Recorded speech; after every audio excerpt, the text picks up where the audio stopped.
You're watching Inside Utah Politics. Well, thanks for joining us. I am Lindsay Aerts. Let's go inside Utah politics. We are live at the state capitol today covering the 2026 general session of the Utah legislature, taking you inside the room when the state business is getting done. It's already been a fast-paced start to this session. At the time of this recording, we're on track to have over 500 bills filed by the end of the week. That's more than half the total number of bills filed last year. Now, state leaders plan to cut the budget, bolster Utah's education system, and make major reforms to the judiciary. All of those proposals, though, end to aim up on the governor's desk. So I sat with Utah Governor Spencer Cox to get a sense of his priorities this year and perhaps his ambitions for 2028. Take a listen. Governor, welcome. Thank you. We're here, we're starting, we're doing this. Let's go. It's like the first day of school. I was like meal prepping this morning and like laying out outfits. It is. That's what I told my wife the same thing. I said, it feels like the first day of school. We're all excited. And then the 45th day of school feels similarly. We're ready to be done. Yeah, get out of here for sure. All right, let's start with some of the proposals that lawmakers are working on today. A lot of those center around the judiciary, making changes to the judiciary. Obviously, we're going to expand the Supreme Court. You support that idea? Yeah, I do. So again, this is something that Senator Weiler proposed 2 or 3 years ago. It's something we've been looking at. We had 5 justices when there were 350,000 people, and now we have 5 justices with 3.5 million people. Most states our size or bigger have gone to 7 or 9. I think that makes sense. When I was interviewing justices for the Supreme Court, almost every one of them said they were worried about the wait times for decisions coming out, and felt that we needed more support both at the Court of Appeals and at the Supreme Court. So that's important to me. I'm not willing to expand the Supreme Court if we don't also get more help for the Court of Appeals. Tell me why we're not court packing. Yeah, well, again, it's strange to think of court packing when this is kind of the normal progression that every state makes based on size. And also, look, Governor Herbert and I have appointed all but one of the Supreme Court justices. So it's not like we're trying to overcome a Democratic administration or something like that, which is usually the definition of court packing. But does it really speed up getting decisions when you add 2 members? That's 2 more opinions. That's 2 more edits. That's more back and forth from the court. Does it speed up time? Yes, it absolutely does. And I'm always shocked at people who think it doesn't. I mean, the math, I've clerked for courts. I understand how this works. Most of their decisions are unanimous, so that's not that big of an issue. You have 2 more people, more clerks, which are the resources that we get them. The drafting is the hardest part of all of this. You draft, then you circulate, and they have to circulate and put their edits in anyway. So any extra time that is going to be taken by having 2 more people weigh in will be more than compensated for by having the additional resources that come with two more justices. A couple of proposals related to the judiciary I want to get your take on. One of those, creating a special retention election if the legislature deems a judge is unfit.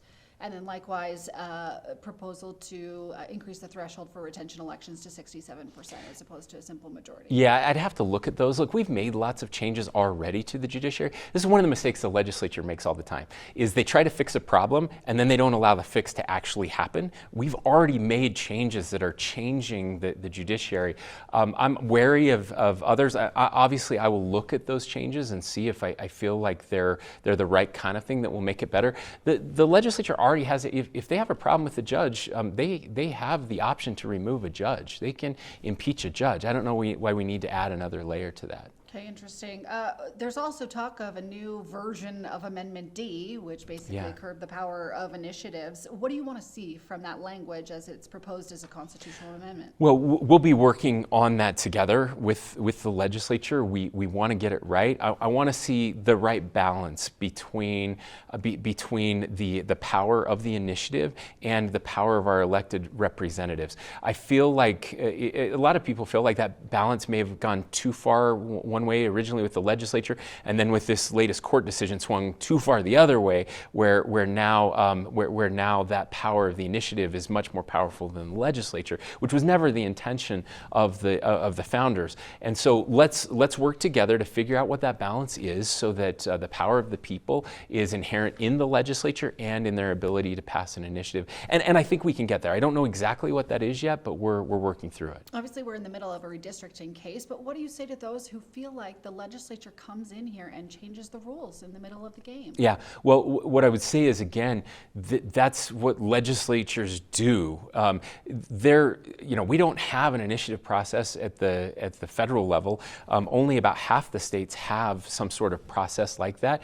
I think it leads to some pretty terrible outcomes. I think we've seen that in places like California, in places like Oregon, and so I understand the frustration also with the legislature. I get frustrated with the legislature sometimes. They were always intended to be the most powerful branch, but there are checks and balances on the legislature for a reason, and the initiative process is one of those checks. And so let's exercise that. Elections are a really great time to exercise your check, the public's check on legislators. If you don't like legislators, vote against them.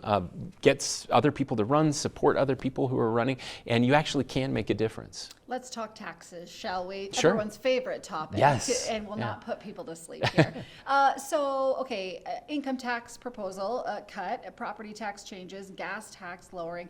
Want to drill on the income tax just a minute. What is the plan? If we lower the income tax so much, we get rid of it altogether. One, it funds education, and two, you got to make up that revenue somehow. That's exactly right. And that's been my message to the legislature every year. Like, I'm willing to cut taxes. I believe in that. We've cut taxes more than any administration in history, $1.4 billion. Nothing else comes close to that. We're very proud of that. And we have to make sure that we can fund the things the government has to fund, including schools, which is our number one funding priority. And so that's what I keep, that's the message to them.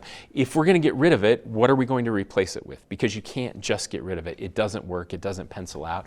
And we haven't gotten an answer yet, but we're continuing to work together to see what that is. So look, we are starting today with a $300 million tax cut.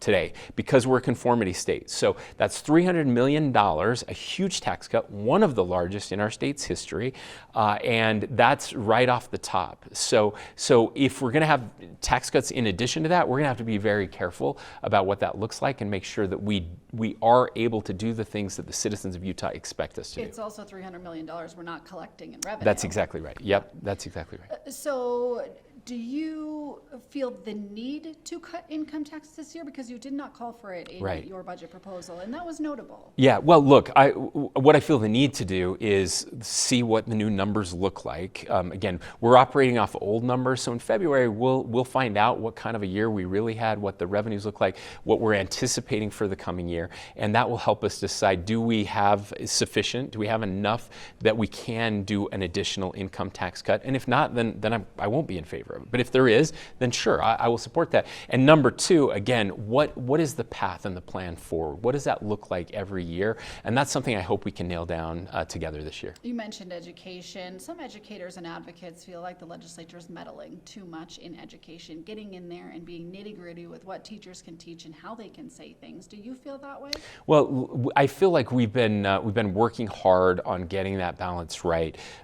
Sometimes we probably go too far. Sometimes we may not go far enough. But I've been pretty pleased with where we are right now as a state. Again, getting more support for our teachers. We have a huge literacy initiative this year that we're focused on. We want to get more resources into the classroom to help our teachers do their job. We have the best teachers anywhere in the country. They're doing more with less than anywhere else. They deserve our respect, and I think we'll get there. I really do. I need to talk about some of these so-called message bills that come out, culture war bills, for lack of a better word. Representative Trevor Lee has a bill to rename Harvey Milk Boulevard. Do you support that proposal? Look, we need to do something to honor Charlie Kirk, and I'm very supportive of that. I believe in that. I don't know why Salt Lake City decided to name that boulevard after Harvey Milk. I mean, again, I understand the background for that. I wish we would kind of focus on Utahns and their stories, and there's some great stories there. But I'm not the mayor of Salt Lake. I'm not on the city council of Salt Lake, and I think if people want that responsibility, then they should run for those offices. So to that point, why should a lawmaker from Layton come in and rename that street? That's a great question, and I'm asking the same question. Okay, interesting.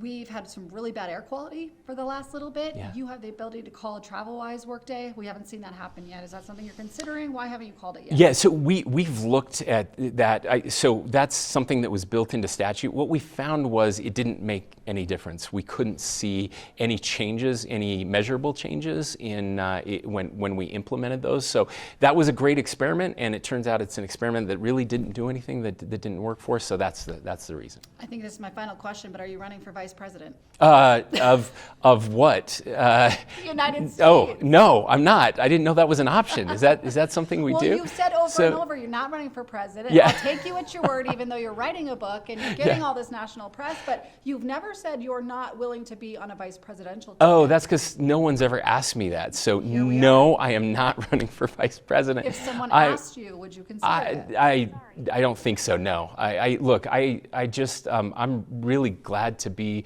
the governor of this state. I promised the people 2 terms. I'm going to be one of those rare politicians that keeps their promise. I'm not going to run for a 3rd term. We're really looking forward to being done and moving on to something else. Then what's next? I don't know. I don't know. 3 years is a long time. I'm hoping there will be something out there for us to do. I care, again, deeply about our state. I care about our country. I want to serve. I want to try to make it a better place. But an elected office is not something I'm looking forward to in the future. We'll leave it there, Governor. Thanks for your time today. Thank you. Thanks for having me. My thanks there to Governor Spencer Cox. Well, still ahead here on Inside Utah Politics, House and Senate leadership set the tone for the busy session to come. What they told us about their plans for the session in their first open press availabilities. Stick around. We'll take you inside the room where it happens. You're watching Inside Utah Politics. Well, welcome back. The first week of the legislative session is now wrapped, and we want to take you inside some meetings with some of our top state leaders. Each week during the session, the media gets to sit with the House Speaker and members of his leadership team, while the Senate meets with reporters every day. Now, those meetings can get tense at times, but often they're a chance for reporters to drill down on the policies being proposed. Now, during this week's House availability, I asked Speaker Mike Schultz and Majority Leader Casey Snyder to explain the need behind a bill that requires proof of U.S. citizenship to vote in Utah elections, but not federal ones. Speaker, the House is proposing bifurcating Utah's election system to require, if you're voting in the state election, to provide proof of U.S. citizenship. Yeah. Talk about why you want to do that. Last year, that was part of HB 300's big election bill last year, but it was kind of stripped out. Yeah. Talk about why that's important. Yeah, well, I think most everybody agrees and wants to make sure that we have that we only have U.S. citizens that are voting. So the idea there is to make sure that we're not having non-U.S. citizens vote, right? And I think most of everyone would agree with that. If you're not a U.S. citizen, you don't have the right to vote. And so 3 states have already passed this bill, Arizona, New Hampshire, and Wyoming. We're looking for Utah to be the 4th state to pass this bill. We're excited about it. I think it's really important. But it's already illegal to vote if you're not a U.S. citizen. Yeah, but you still have illegal aliens or illegals on the voter rolls right now. So just because it's illegal doesn't mean that it's not happening. It's illegal to vote if you're dead, but somehow it's still happening. It's illegal to vote twice, but yet it's still happening. So these are things that we're focused on. Seems common sense to me to make sure when you register to vote that you're actual citizen of the United States. Well, maybe let me jump in there if I could too, because I think this is part of a broader discussion that we need to have on election transparency. And it's because we believe that these institutions live or die by the confidence that people hold in them. And so doing whatever we can to ensure that, yes, the system is transparent and accountable and legal, as the speaker indicated, but also so that the public who use these systems can have confidence in the process that they're participating in and the election outcomes that they see on election night. So it's part of a holistic package. Obviously, the speaker's been very involved in that. Representative Burton's been very involved in that. But that's really, it's not just about this single issue. It's about full, honest, open, transparent elections and all that comes with it. What's the extent of the problem, though? How many people are voting illegally in Utah? We don't know exactly what it is. I've asked the question, is it thousands? I've been told probably not. Is it in the hundreds? Probably somewhere in there. But you have close elections every year, so I think it's important to make sure that we have that transparency. So, and again, and one of the other reasons why it's important. Election integrity right now in Utah is lower today than it was in the 2022 election cycle. I think it was the last numbers I looked at was 2024 election cycle was lower than it was in the 2022 election cycle. So I think anything we can do to add confidence to our systems is good. Checks and balances are good. Integrity is actually lower, or the perception of integrity is lower? The perception of integrity, those that have confidence in elections went down in the 2024 general election. Well, now on to the Senate. We're at a chance to sit with leadership this week and ask them about a controversial proposal from a Democrat that would block federal ICE agents from being allowed to enter schools or churches or government buildings. Here's what both Republican and Democratic Senate leaders had to say. I'm not going to support it coming out of committee. For me, I think it takes the wrong approach. Again, to my point, 2 years ago when we were dealing with President Biden and we had folks that were dropped off in Utah County, my county sheriff was very concerned.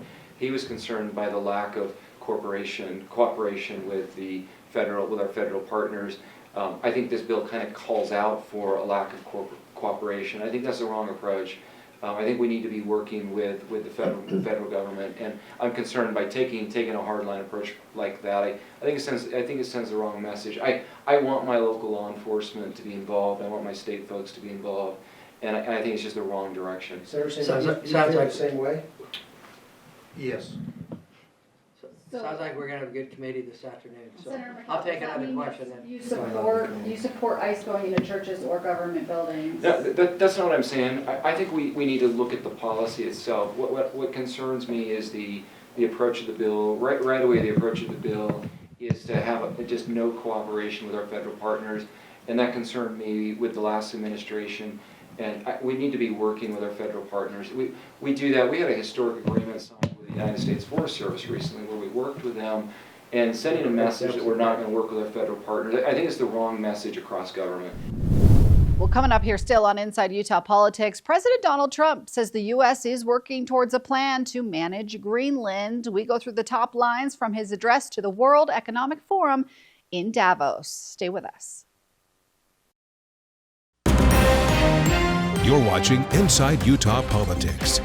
Welcome back. Well, a major development this week in President Donald Trump's campaign to control Greenland. Trump writing on social media that a framework of a future deal regarding the Danish territory has been formed, and then he will not be imposing tariffs that were set to go into effect in February. This coming after his address to the world leaders at the World Economic Forum on Wednesday. ABC's Melissa Adon here now with more. Tonight, following President Trump's appearance at the World Economic Forum in Davos, Switzerland, an update on the U.S. conquest for Greenland. Trump announcing in a social media post he has reached a, quote, framework of a deal with the Secretary General of NATO and is backing off on his threats to impose new tariffs on NATO allies. The president's post did not provide further details on the framework for Greenland. I think it puts everybody in a really good position, especially as it pertains to security and minerals and other minerals. While the president reiterated calls for the U.S. to acquire the Danish territory, this time he's taking military intervention off the table. We probably won't get anything unless I decide to use excessive strength and force where we would be, frankly, unstoppable. But I won't do that. I don't have to use force. I don't want to use force. I won't use force. European leaders uniting in support of Denmark, which owns Greenland, saying it's not for sale.